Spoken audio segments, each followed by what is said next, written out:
Good morning, everyone. I'm here with Mr. Fritsch talking about the new cafeteria.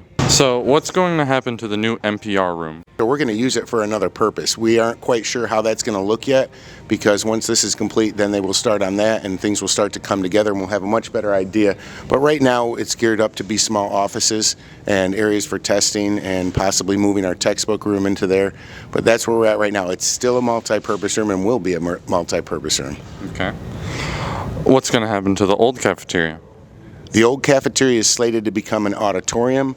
We are not quite sure what that auditorium is going to look like at this time, but there are plans. They're going to start demolition on that after spring break, and we will be obviously using the new cafeteria. So the work will start there, and that will be closed off, and students will not have access at this time.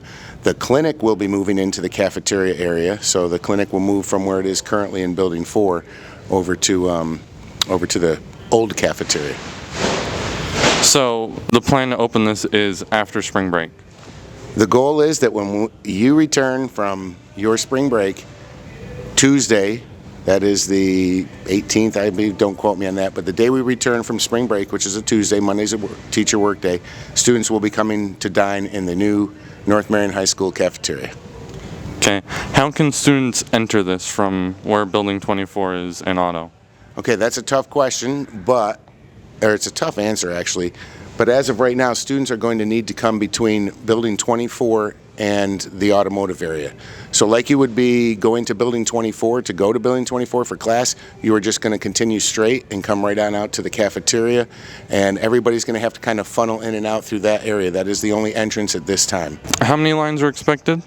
Well, as you can see, it looks like we're going to have 3 serving lines, so almost like what we have now, but it's going to be much more efficient, much more effective. Students will just circle in, circle out, circle out, in, circle out, and it's going to be hopefully quick. We'll have to wait and see, but it will take some time and we'll smooth it out as we go along. How many people can be sat inside and in the new-ish courtyard? We're looking at, I'm just going to say roughly 500 for each lunch. You can fit 500 students in this cafeteria and outside dining in the courtyard. Is there anything going to be happening to the old courtyard, or is that just going to be there and students can still go there during lunches?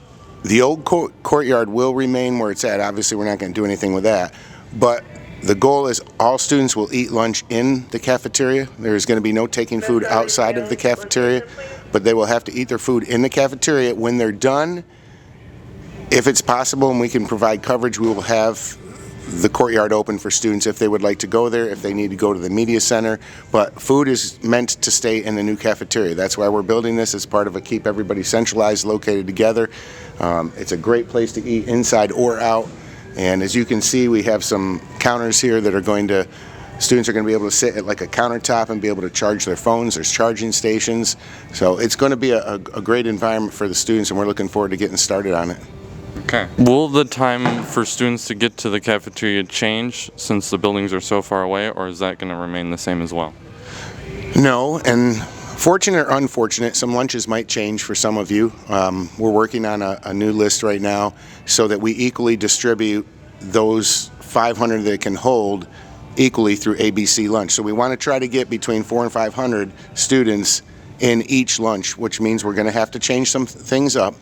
But we also hopefully have designed it well enough. Ms. Sales had a great idea, our principal, that we would, like, the top floor of 24 would come to lunch, a lunch let's say, and then at the same time the bottom floor, or all of 18 or 8, would come to lunch as well. So that would give time for Building 24 students to get in here, get through the line.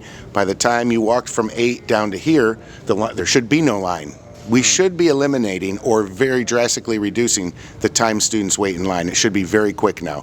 So the time it takes to walk over to here, you'll make up in the time you're not spending standing in line. That's the goal.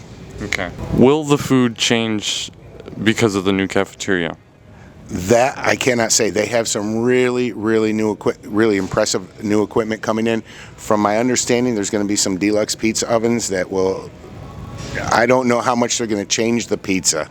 You can only do so much with dough and sauce and cheese, but they are state-of-the-art equipment that's being brought in to either A, speed up the process, or maybe possibly provide a better product. Okay, that should be all the questions I have for you today. Thank you, and back over to you guys in the